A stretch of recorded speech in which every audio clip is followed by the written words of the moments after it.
Quindi no, andiamo perché no quando si... Certo, io le carico, ma il primo giro vai fuori 20 volte. Probabile. Ecco, questa è l'introduzione perfetta per questo video ed è esattamente quello che chiunque si aspetta nel vedere per la prima volta un pilota che passa dall'on-road all'off-road.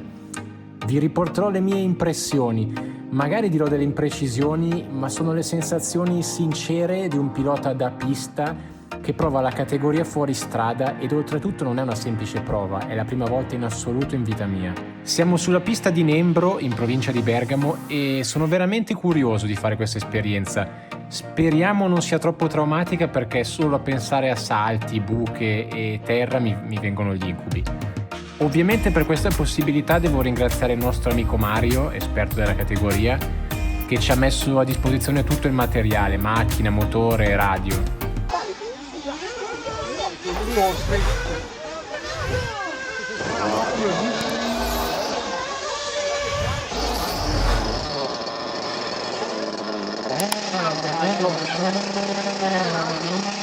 Oh, io non so niente, spero di non fare danni, Ma chiamare tutti lì,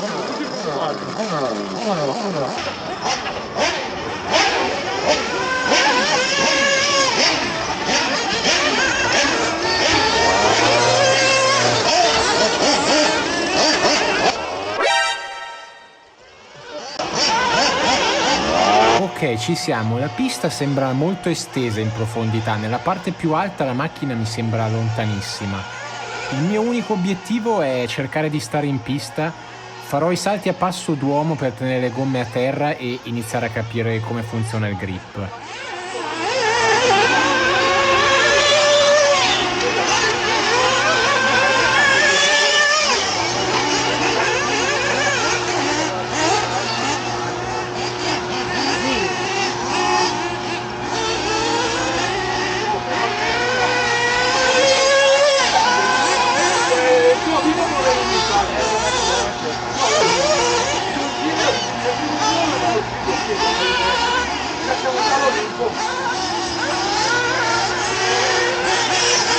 Ma direi tutto sommato, ovviamente rispetto a una pista in asfalto è poco, ma pensavo peggio. Per assurdo, a volte sull'asfalto polveroso con poco grip sento la macchina con meno aderenza che qua sulla terra adesso.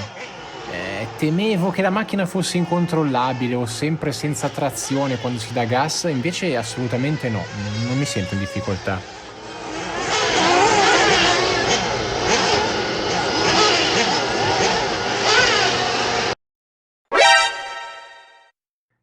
Ve l'ho detto che sentivo il grip.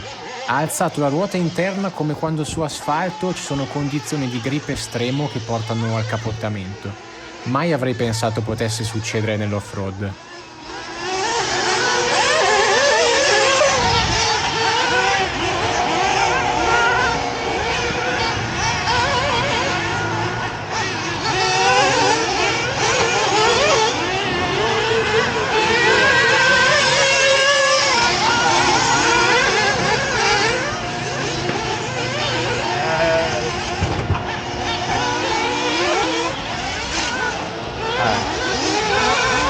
non devi stare troppo di qua perché c'è una buca. E non stare più interno? Devi stare a metà della striscia della motora. Sì, quello che è difficile è che la pista ha continue sconnessioni e che si muove continuamente la macchina.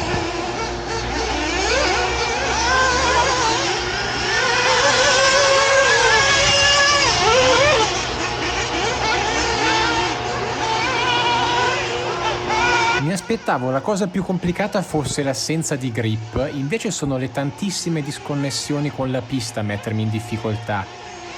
Micro saltelli che di poco ma costantemente ti scompongono leggermente e mi portano a correggere continuamente la macchina. Se la prendo più forte, Lì e poi devi mollare. Se vedi che non si freni,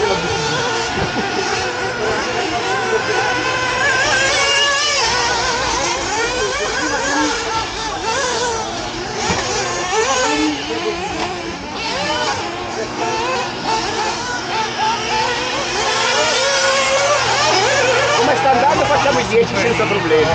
10 minuti dura, Oh, Dai, i 2 o 3 giri li ho fatti discretamente. Mi dicono che è quasi un miracolo che ancora non abbia fatto errori, diciamo. Adesso per la prima volta provo a fare il salto più impegnativo, quello doppio davanti al palco, dando gas e andando in volo. Ah, di poco, leggermente corto. Comunque col fatto che la macchina rimbalza, quando capotti spesso riesci a ripartire subito e non resti fermo, quindi l'errore non è sempre così penalizzante come in pista. mi fermo. Ah, però si è piegato un lato dell'alettone, adesso torno ai box per farlo sistemare.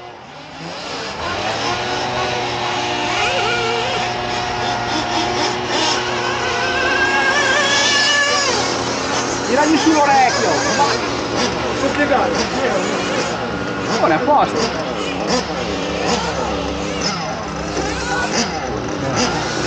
Senza sporcarla, È divertente. Un'altra cosa, sì.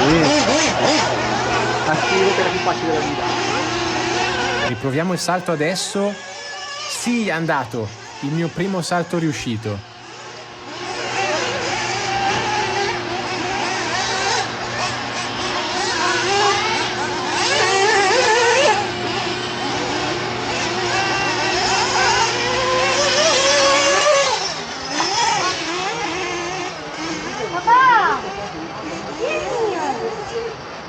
I salti in teoria se li fai troppo piano in realtà è peggio. Sì, Però se ne fai né piano né forte. Devi farli giusti. Quello è difficile.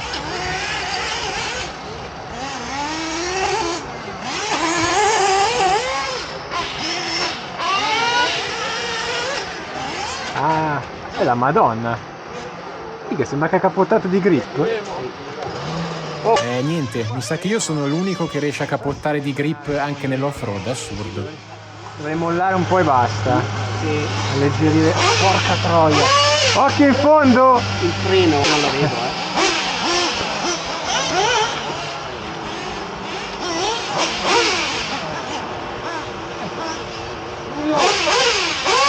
Il giochino qua va Si fatto spegne dopo, cioè è proprio perché che, non si è riempita la cannetta. Quando all'inizio devi farla riempire. cioè quando mi Quando ti rimetti in capotti, non devi pista, dargli, se tu vai ad accelerare, cioè devo accelerare più piano. A colpettini ti devi accelerare. Ok, adesso che ho preso un po' di confidenza, inizio a dare un po' più di gas sui salti, vediamo come va.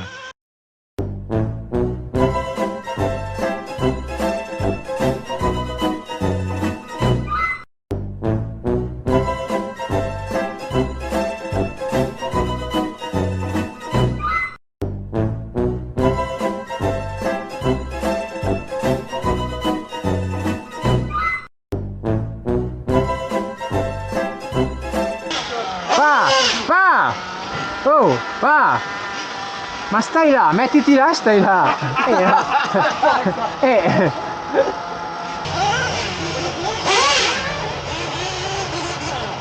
Niente, porca troia. Andiamo giù, dai. Dato che quel salto in fondo non riesco più a farlo, per assurdo riuscivo a farlo prima nei primi giri quando lo affrontavo più piano, adesso non c'è più verso di farlo, chiedo consigli a Mario e lui mi spiega facilmente qual è il mio problema. Il fatto è che adesso arrivando più forte sul salto, io istintivamente a metà, mentre sono in aria, tocco il freno e quindi, per paura di andare lungo, e quindi la macchina si impunta e poi carambola, si vede chiaramente dai replay. E credo sia proprio questa la più grande differenza tra pista e off-road, il fatto che nel pista si guida in 2 dimensioni, cioè si guida avanti e indietro, destra e sinistra. Nell'off-road invece se ne aggiunge una terza, che è il su e giù, cioè bisogna saper gestire la macchina anche mentre è in volo. Ma come si fa a gestire la macchina se appunto le ruote non toccano terra, non la si può direzionare, non la si può controllare? Semplicemente agendo su gas e freno mentre appunto è in aria per manipolare lo spostamento dei pesi. Ok, proviamo a cambiare le gomme, non che siano quelle il problema, sia chiaro. Il problema ovviamente è la mia inesperienza, però vediamo che differenza c'è.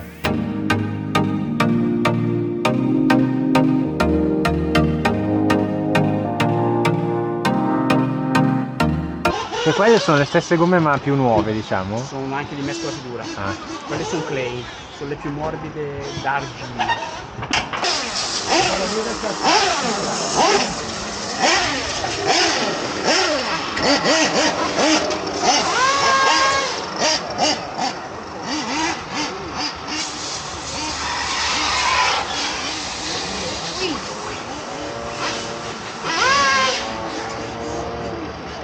La Madonna, sembra che gira il triplo. È impossibile rendere l'idea in video, ma vi garantisco che solo facendo quel primo tornante sento la macchina girare molto di più rispetto a prima. Ha tantissimo grip davanti adesso, la differenza è tantissima. Tengono meno? Almeno tenevano meno domenica, magari oggi tengono di più.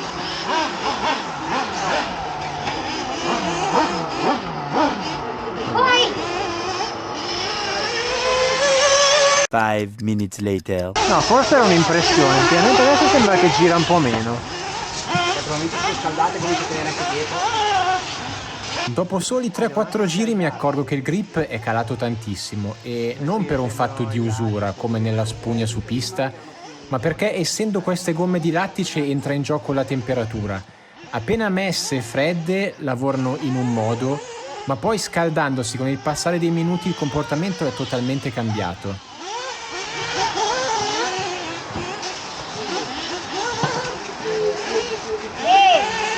Papà, mettiti lì!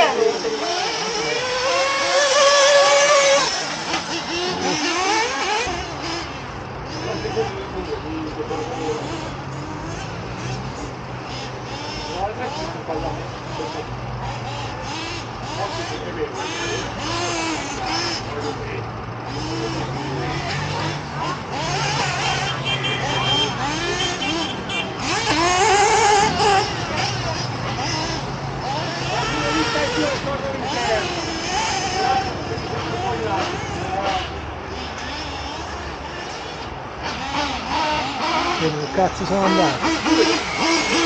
Non la vedo più! Non la vedo! E sono finito!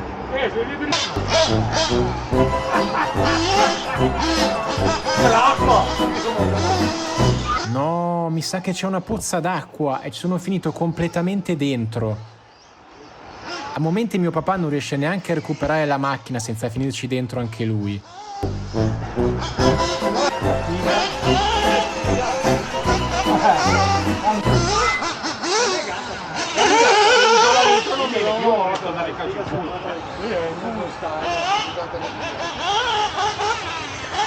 Mario, non so che è acqua o che cosa.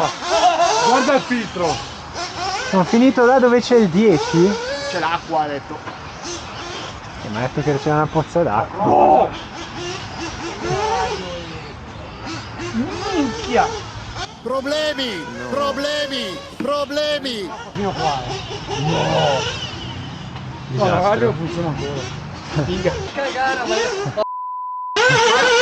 ma là non esce neanche.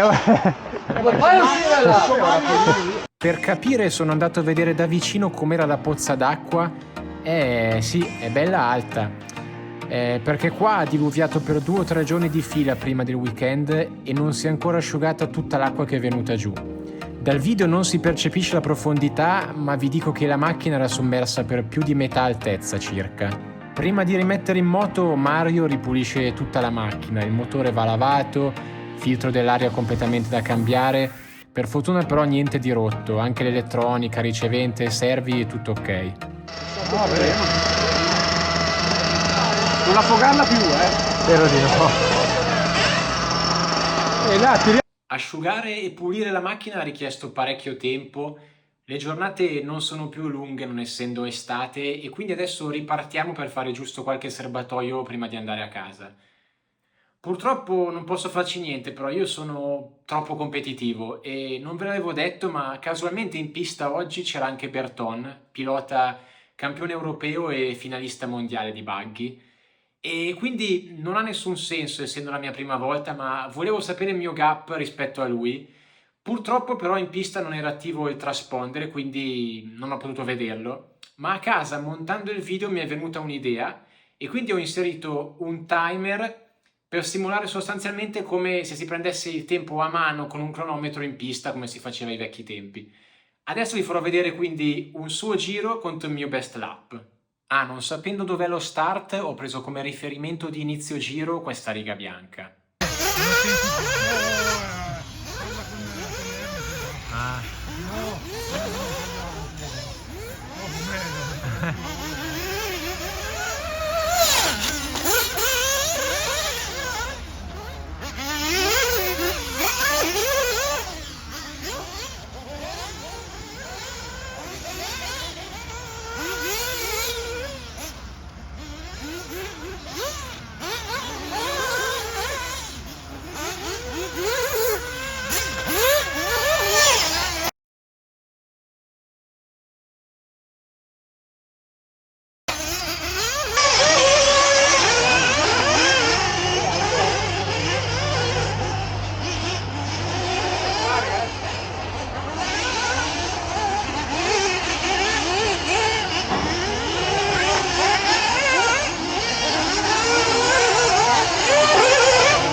Cinque secondi, penso non sia affatto male, considerando che lui non è bravo, lui è uno dei massimi riferimenti al mondo di questa categoria da anni.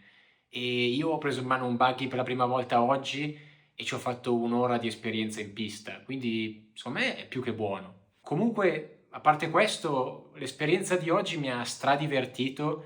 Ovviamente rispetto al pista è tutta un'altra cosa, ma a me anche questo mondo non dispiace affatto. Quindi l'anno prossimo magari faremo qualche gara? Non posso dire ancora niente.